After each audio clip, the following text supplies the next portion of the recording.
어제도 열받게 하는 사람이 한 명 있어가지고 내가 이 말씀이 아주 현실이 되고 있는데, 어제 열받게 하는, 자, 사무엘하 16장 볼게요. 이 회사에서 진짜 열받게 하는 사람이 있어요. 우리 그 현실 속에 들어가는 거예요. 믿음의 영웅이라고 했던 다윗도 똑같아요. 똑같은 상황이 있었어요. 말로 열받게 하는 사람이 있어요. 이제 끝장 내봅시다. 사무엘하 16장. 그 유명한 다윗과 시므이 사건이에요. 한번 볼게요. 성경 한번 잘 봅시다, 오늘. 사무엘하 16장. 어떤 상황이냐면, 지금 분통 터지는데, 아들이 자기 죽이려고 해요, 압살롬이. 자기 죽이려면 얼마나 분통 터지겠어요, 지금 이게. 얼마나 초라해요, 창피해요. 무슨 적한테 쫓기는 것도 아니고, 아들한테 쫓긴다는 거는 자기 인생이 다 무너졌다는 얘기예요. 자식이 부모를 인정하지 않는다. 나를 제일 잘 아는 자식이 나를 인정하지 않는, 세상 앞에서 부끄럽고 초라한 현실이죠. 5절 봐요. 사무엘하 16장 5절. 다윗 왕이 바후림의 이름에 거기서 사울의 친족 한 사람이 나오니 게라의 아들이요 이름은 시므이라. 그가 나오면서 계속하여 저주하고,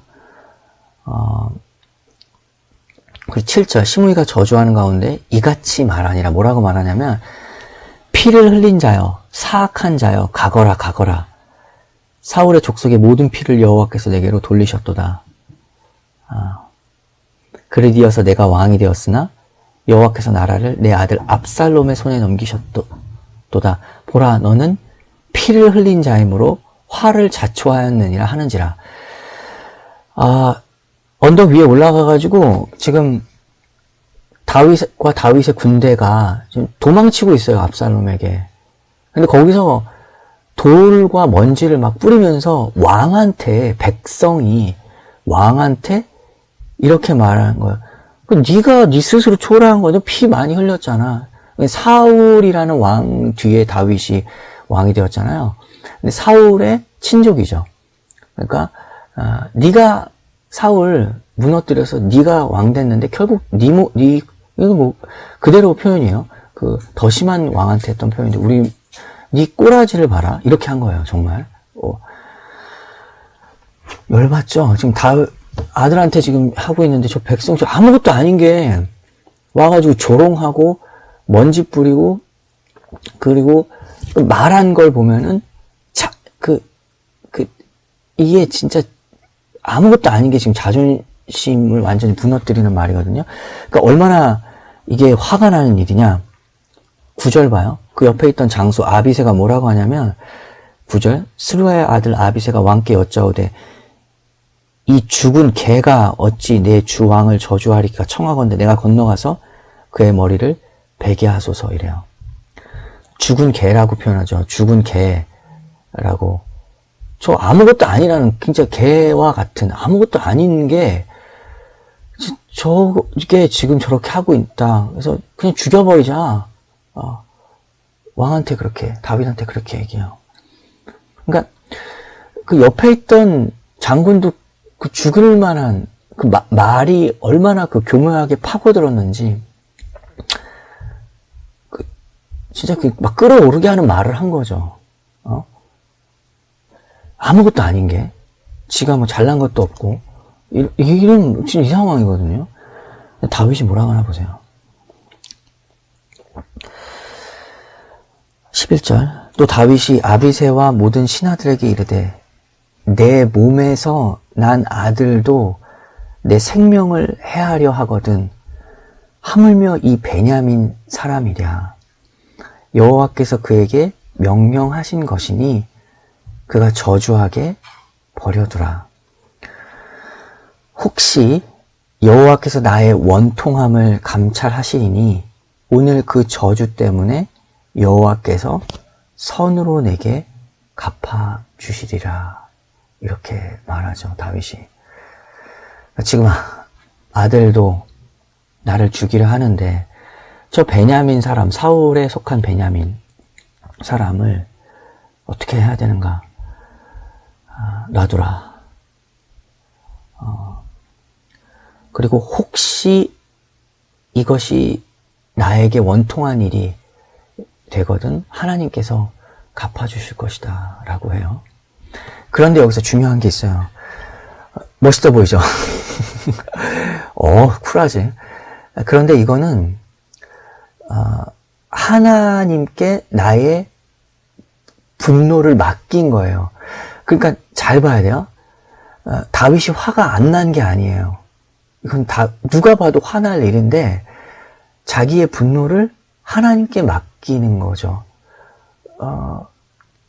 왜 어떻게 맡길 수가 있었느냐면 여기서 얘기한 것처럼 내 자식도 나를 죽이려 한다. 지금 자기의 영적인 상태가 하나님께서 드러내셔서 정말 마지막 자리까지 간 거예요. 마지막 자리.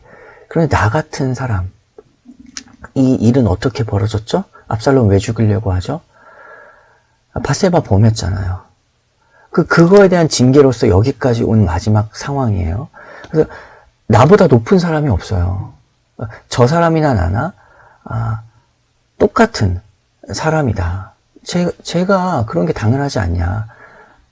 그 자리까지 왔죠. 그러나 저 행동은 잘못된 거예요. 그거를 알고 있고 분명히 분노할 상황인데 그거를 하나님께 맡겼죠. 그러니까 이 상황을 모르는 게 아니에요. 왜냐하면 이제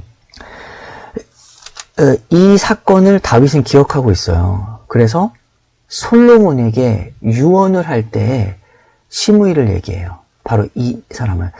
잘 생각해요. 유언이라는 건 되게 중요한 말을 하잖아요. 죽기 전에. 우리가 죽기 전에는 말을 가볍게, 내가 지금 목숨이 지금 죽고 있는데 거기서 야, 너 비누 사와라 뭐 이런 얘기를 아니야. 중요한 얘기를 하잖아요. 사소한 얘기. 그 중요한 얘기에 뭘 하냐? 열왕기 상을 봐봐요. 열왕기상 2장 넘겨보면 열왕기상이 나와요. 이거를 잘 추적해야 되는 게 우리의 현실 속에서 이 문제에 뭐 복수하는 마음을 어떻게 도대체 해결해야 되는가. 잘 성경 그대로 열왕기상 2장을 봐봐요. 열왕기상 2장은 다윗의 유언이에요. 솔로몬에게 이제 너 왕이 되니까 내가 너한테 지혜로운 말 그리고 유언을 남기는데 8절에 이런 말을 해요. 8절에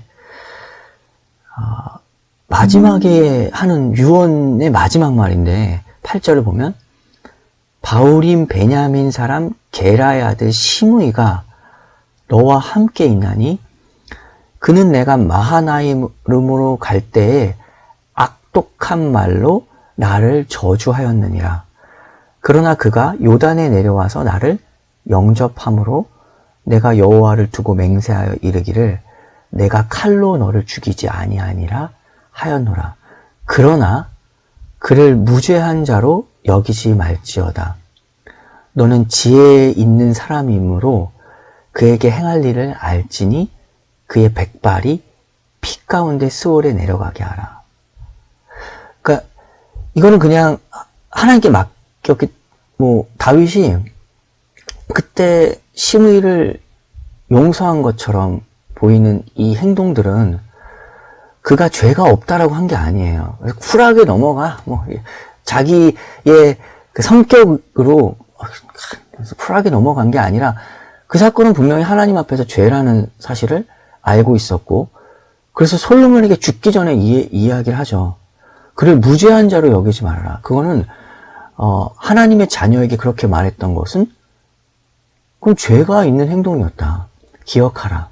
그리고 너는 지혜로우니까 그에게 행할 일을 알 것이다. 그래서 죽여버리라는 게 아니에요. 지혜롭게 일들을 하나님이 주시는 지혜로 이 일들을 공정하게 처리하라 라고 말하죠. 기억하고 있어요. 지금 시므이가 너랑 함께 있는데 이 일들을 공정하게 하나님의 법으로 처리해라. 그래서 어떻게 하냐면 결국에 그리고 다윗 바로 죽어요. 10절에 이 말 남기고 그리고 어떻게 하는가 이제 끝까지 봐줘야 돼요.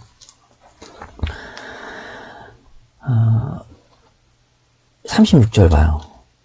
왕이 사람을 보내어 시므이를 불러서 이르되 너는 예루살렘에서 너를 위하여 집을 짓고 거기서 살고 어디든지 나가지 말라. 그러니까 죽인 게 아니라 하나의 제한을 주었어요. 너 예루살렘 안에서 살고 거기서 집 짓고 거기 그 경계를 나가지 말라 라고 말했죠.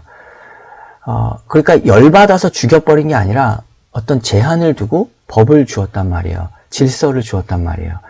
돌아다니면서 전에처럼 그 다윗 욕하고 다니는 거 돌아다니면서 그렇게 하지 말고 이 안에서 예루살렘 안에서 그 안에서 살아라. 그러니까 제한을 두었죠.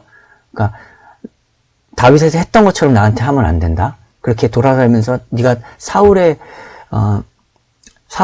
후손이고 베냐민 지파인데 그렇게 똑같이 다윗한테 말하고 다녔던 것처럼 하는 것, 내가 이제 그것을 제한을 둔다라고 했어요. 근데 시므이 종이 그 경계선 밖을 넘어간 거예요. 그래서 시므이가 그 경계선 종을 찾으러 시므이가 넘어가요. 일리가 있죠. 자기가 넘어간 게 아니라 종이 넘어가서 걔 찾으러 갔다 온 거죠. 합리적이죠. 일리가 있죠. 그런데 그것을 알고 43절에 내가 어찌하여 여호와를 두고 한 맹세와 내가 내게 이른 명령을 지키지 않았느냐. 이거는 하나님 앞에 네가 맹세했던 거 아니냐. 하나님의 법 안에 있었던 거 아니냐. 그래서 결국에 시므이는 이 경계를 넘어서고 법을 지키지 않아서 하나님의 법에 의해서 죽임을 당해요. 공정하게. 그러니까 하나님 믿는 사람들은 나의 분노와 개인의 어떤 복수심을 있잖아요. 그거를 하나님께 맡겨버리라 라고 해요. 그러면 뭐야? 그런 다음에 열받는 건 어떡해? 근데 하나님이 정말로 하나님의 때에 공정하게 심판하세요. 근데 다윗은 그걸 못 봤잖아요. 죽었잖아요. 그 분통 터지는 거죠. 근데 분통 터지지 않을 수 있었던 이유가 뭐냐면 하나님께 맡기기 때문에 분통이 안 터지는 거예요. 하나님께 맡기기 때문에. 그리고 그 하나님은 복수하신 하나님, 정말 공정하게 심판하신 하나님임을 지금 성경의 역사를 통해서 보여줬죠. 그럼 지금 오늘날 우리에게 요청하는 거예요. 받지 않느냐? 하나님은 정말 공의롭게 심판하신다. 로마서 12장을 봐요. 신약도 구약에서 보여줬죠? 신약에서도 이렇게 가르쳐요. 로마서 12장 19절. 로마서 12장 19절.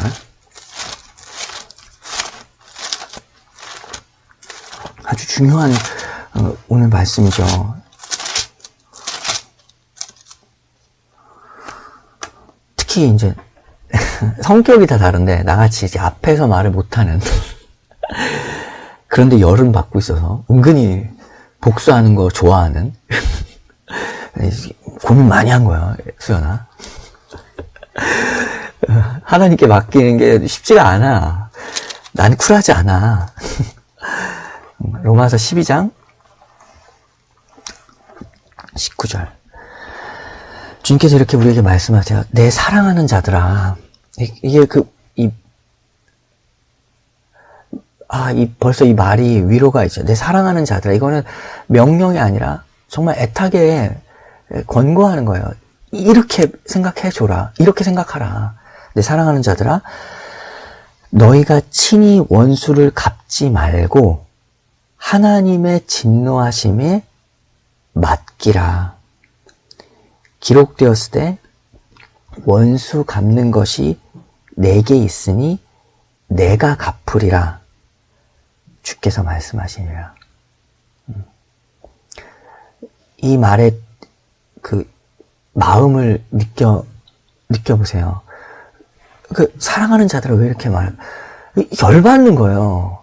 내가 복수하고 싶고 똑같이 나도 말하고 싶은데 열받는 이 사람에게 사랑하는 자들아 들어봐라. 친히 원수 갚지 말아라. 그렇게 하면 안 된다. 하나님께 맡겨라. 너가 네 스스로 그때 아비새가 죽일 때 다윗이 얼마나 편해요. 다윗이 죽이는 게 아니잖아. 정말 옆에서 아비새가 근데 그건 비겁한 거죠. 다윗 이렇게 말할 수 있잖아요. 얘가 죽인다고 해요. 그러면서 그렇게 할 수 있잖아요. 암묵적인 동의. 내가 하진 않지만, 가만히 있는 것. 복수하려고 하는 사람한테 말리지 않는 것이 있잖아요. 그거 있는데. 암묵적 동의. 가만히 있는 거죠.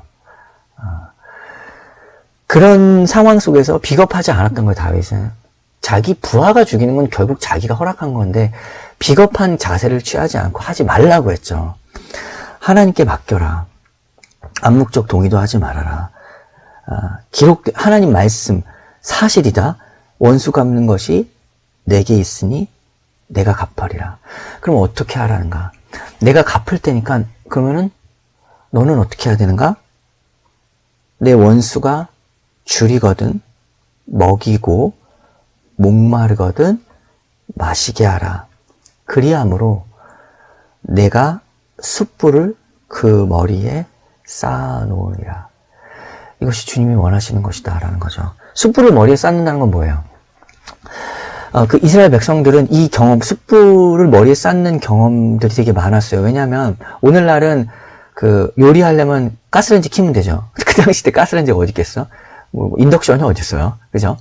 그러니까 자기 집에 숯불이 있단 말이에요. 근데 옆에 사는 애가, 옆에 사는 이웃이 맨날 아주 냉정하게, 할 때마다 자기 거 딱 나누고, 그렇게 하고, 내가 애걸복걸하고, 내가 지금 힘들어서 도와달라고 했는데 도와주지 않고, 오히려 더 조롱하고, 이런 사람이란 말이에요. 근데, 그 사람의 숯불이 없어. 불을 살려놓지를 못했어요. 그럼 어떻게 해요? 숯불을 들고 이고 있죠, 머리에. 그래서 옆에서 불을 빌려줘야 될 거 아니에요? 불이 다 꺼졌잖아. 숯불을 들고 왔어, 나한테. 얼마나, 이 찬스를, 네가 나한테 그렇게 했잖아. 나는 너한테 왜, 지금 네가 필요할 때, 왜 네가 필요한 요리하려고, 그 숯불을 내가 왜 줘야 돼? 근데 거기에 숯불을 쌓아두라는 거야. 그럼 얼마나, 그 사람이, 얼굴이 붉어지겠어요. 우리한테 찬스가 온단 말이에요. 함부로 말했어. 근데 그 사람은 내가 필요해. 딱 이제. 그럼 어떻게 해? 똑같이 대하면 되죠. 그래서 네가 그렇게 그래서 이렇게 딱 찬스. 아니요. 나도 없어요. 내 거밖에 없어요. 주면 안 돼. 저도 없습니다. 라고 말하기 좋은 찬스잖아요. 근데 그때 옆에서 원수가 줄이거든, 그리고 목이 마르거든, 마시게 하라.